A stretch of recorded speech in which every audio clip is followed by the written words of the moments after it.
Spoilers for the Odyssey ahead, a movie that came out a while ago, and a book that's been out for 3,000 years. So I don't want to hear it.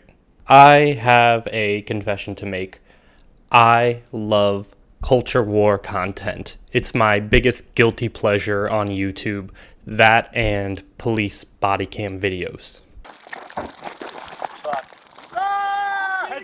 There's something endlessly entertaining to me about grown men talking about all-female Ghostbusters 10 years after the fact in complete earnestness, like they're analyzing the fucking Zapruder film or something. Watching real-life adults argue about how fuckable a cartoon character is has brought me endless hours of entertainment online. I can't believe how the Black Little Mermaid movie made a cavalry of Little Mermaid purists appear out of entirely nowhere who apparently base their entire sense of identity on the skin color of a fish lady. In fairness to these guys, alright, those movies are ass.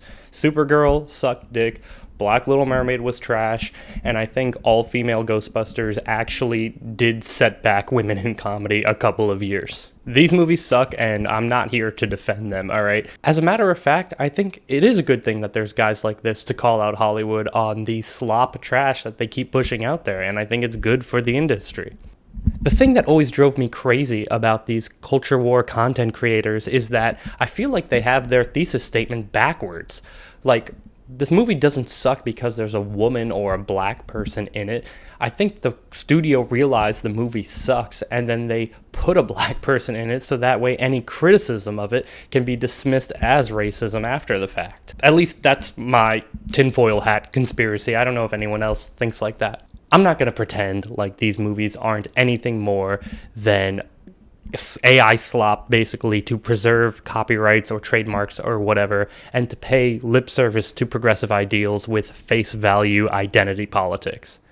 These types of movies are shallow, artless trash that only hurt casting opportunities for marginalized people in the future. I feel like audiences are beginning to catch on to this trend where they notice a race swap or female-led action movie and begin to associate woke casting with trash.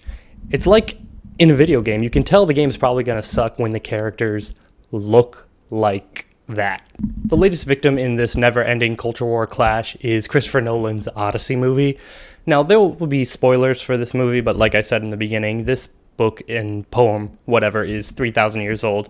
So, you know, you really don't have an excuse for not knowing what's going to happen.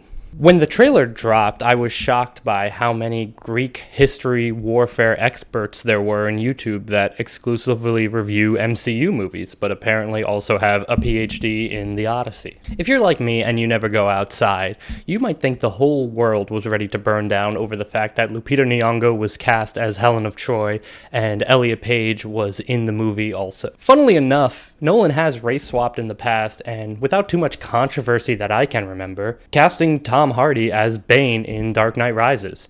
If you don't know, Bane is from a fictitious Latin American country, and as far as I can remember, people didn't bat an eye when Bane showed up in the movie. The main thing we made fun of is why he talks like that. It would be extremely painful. There's a reason why Bane looks like a luchador in the comics, but when the movie came out, the only thing we could talk about was his ridiculous voice. But I mean, I guess you can get away with that when you're a big guy. For you. First of all, ignoring historical accuracy or whatever, I know this is a matter of taste, but if you don't think Lupita Nyong'o is hot, imagine being so racist that you end up being gay. Second of all, this is the image that's been going around a lot to highlight how ugly she is and how she couldn't possibly be Helen of Troy. But in context, in the movie, this is a scene where she's really distraught because her husband just murdered her baby daughter in cold blood. So I'm sorry if she wasn't, serving cunt in the moment. Also, as a side note, Lupita Nyong'o is in this movie for probably less than a minute.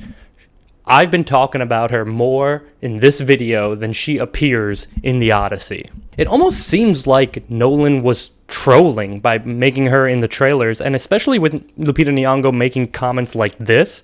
So Homer, how do you feel about the screen time given to these women, considering how little you spend with them. It really just kind of makes her look stupid. I don't know why they did that. I wonder if she didn't know how little she was gonna be in the movie, because it makes her levying this criticism on Homer seem really short-sighted, and it also makes Nolan look like a perpetrator of the very thing she's upset about. The criticisms she's levying on Homer are even more egregious in Nolan's film. I don't know why she said that. To the culture war grifters, this is like finding out you were upset that someone you hate is going to be at a party you're going to, and so you pitch a whole fit about not wanting to go, only to find out they have one beer and then leave without ever talking to you. If that was me, I would feel pretty stupid about being upset by this kind of thing. Sure, you might not want them there, but letting them make you this upset is giving them too much power over you. I've seen a lot of people online saying things like, oh, my point of view is like saying, oh, it's just a little bit of spit in the soup, so you shouldn't complain because it's just a little bit of spit, even though a little bit of piss in your beer or a little bit of spit in your soup would ruin the whole soup. And I see the point they're trying to make, but I don't think this argumentation works because Lupita Nyong'o's presence does not permeate the entire movie like piss or spit in soup would. She appears twice and that's it, and it doesn't infect the rest of the movie, for lack of a better word. It would be more analogous to you enjoying a beer and then a guy next to you takes a shot of piss and then walks away without ever engaging with it. I don't know. What am I even talking about? Second of all, if I were to concede the fact that having her in the movie at all was in fact a mistake and a negative of a film, then okay, does that ruin the film for you? If no movie is without flaw, then if a miscast actress appearing for under a minute destroys your immersion permanently, then how can you enjoy any movie? If every mistake and miscast is an unforgivable sin, then enjoying movies in general is impossible. The Dark Knight Rises has this objectively atrocious take, but most people still like that movie. It's done.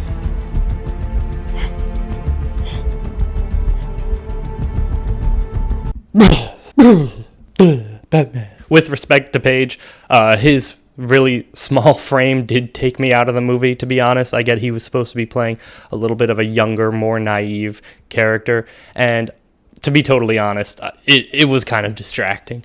Nolan is famous for preferring actors he worked with in the past, so I understand why he chose Elliot, but the truth of the matter is that his portrayal did break my immersion a little bit. Also, this tweet sums up my feelings about Elliot Page better than anything I could ever possibly articulate. To be clear, this isn't going to be a Nolan defense video. I didn't even really like the movie that much. I thought it was gray and dour and overly serious.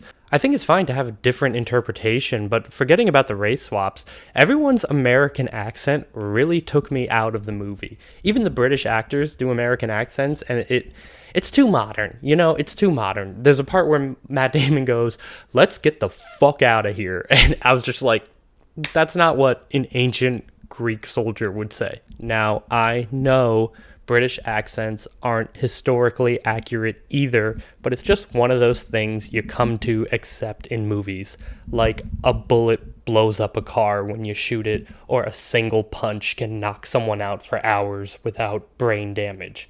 It's not accurate, but it's just part of the language of movie making, I guess. Give them the British accents, okay? Unless you're from Sparta and you can have a Scottish accent then.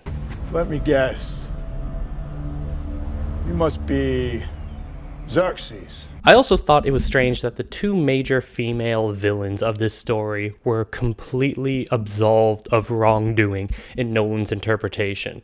In the version I read in high school way back in the day, Cersei turned Odysseus and his men into pigs just because she's an evil bitch. The novel Cersei by Madeline Miller presents a much more sympathetic and in-depth character, which reveals that she was sexually assaulted by sailors who visited her once randomly, and now she has a hatred of men, which makes more sense.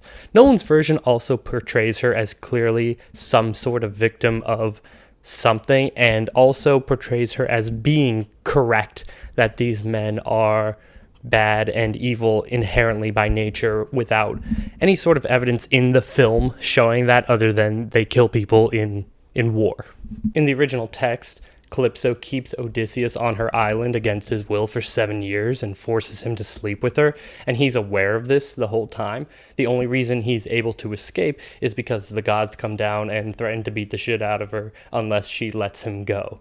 In the movie, she's just some lady who also is in love with him. And while she does introduce the memory-erasing lotus leaves that he eats to forget about his journey home, she is the one that weans him off of it and eventually tells him the truth, encouraging him to go home to where he belongs through her own volition, just out of her kind heart, I guess.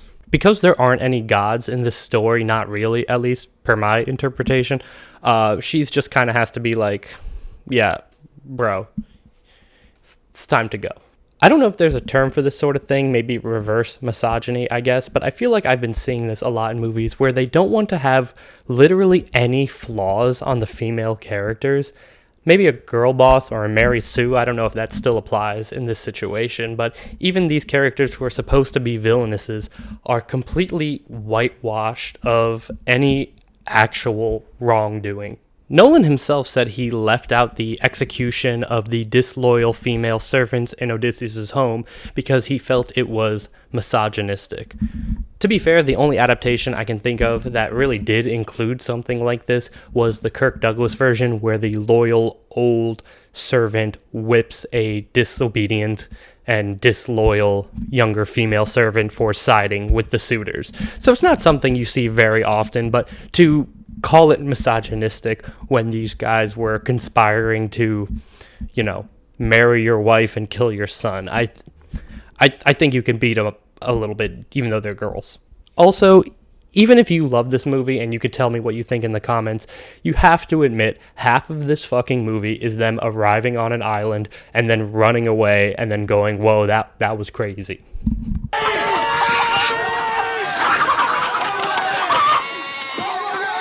Also, this is a notorious Nolan issue.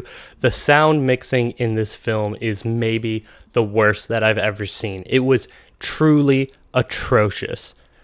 I couldn't understand what the fuck people were talking about, even with their perfect American accents. I heard Tenet was worse, but I actually saw that on an airplane with subtitles, so that was unironically the ideal viewing scenario for that movie. This is the way Nolan intended.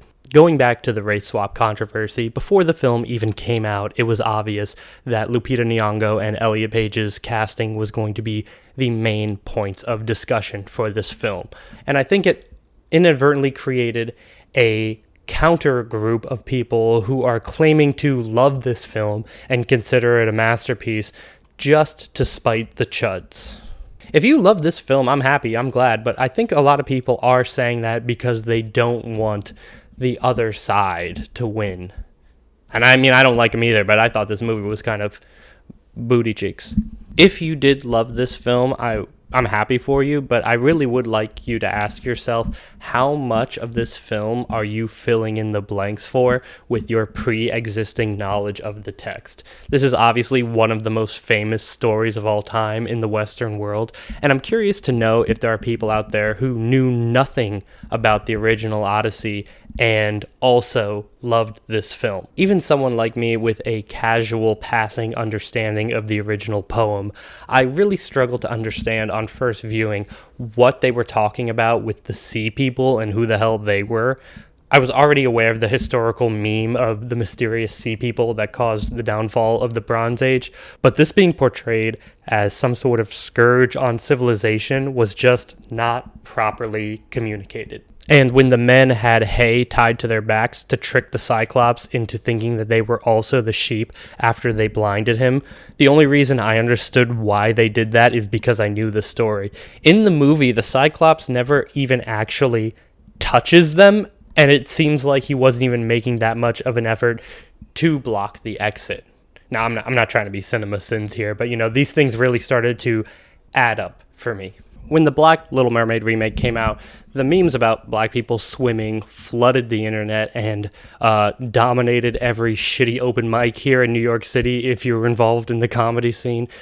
These hacks were having a field day running over the same premise again and again and again. Now, I haven't seen this movie, so I'm not going to speak too much on it, but I did think it was weird that they cast African-American Little Mermaid, but then they gave her Javier Bardem as her father, and then some white guy as her boyfriend. From what I understand, this movie is set in the Caribbean, or a fictionalized version of the Caribbean at least, and I thought it would have made more sense if they just made everybody black and gave the movie a sort of tropical twist. At least that would have explained the Jamaican crab. Giving the movie a Caribbean flair would have justified remaking it in the first place with a fresh new sense of style, instead of just something like the live-action Moana movie, which is just Moana again.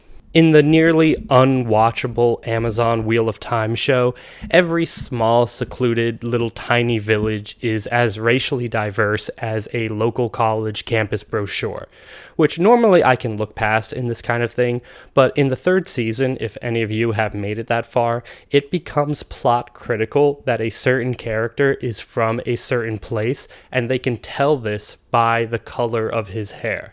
But given that everyone from everywhere is already equally diverse, it doesn't make sense that they can identify somebody's birthplace by race. So their solution to this was to just give everybody from that place red hair, and it looks super weird. Ah, yes.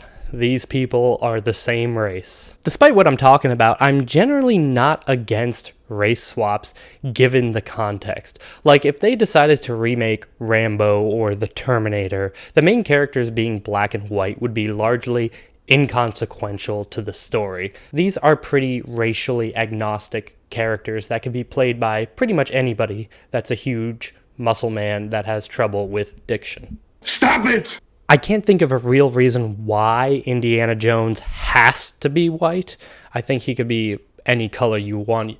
But I would prefer if you made an original, new, cool black archaeologist that may or may not be a pedophile. In the case of the Odyssey, I think the diversity of the Greeks is unfortunately a negative for the film.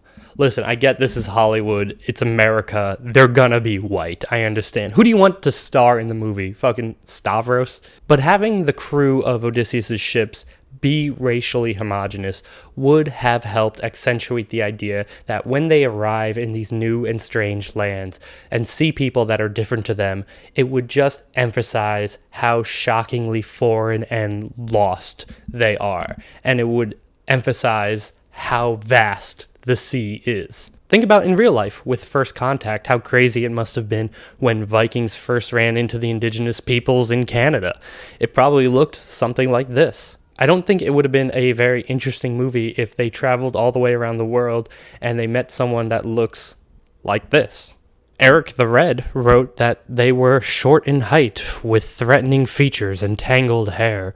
Their eyes were large and their cheeks were broad. Now, I'm not saying that this would be a great idea, but if you wanted to get really weird with it, imagine how crazy it would have been if Odysseus landed on an island and he met people that looked like this.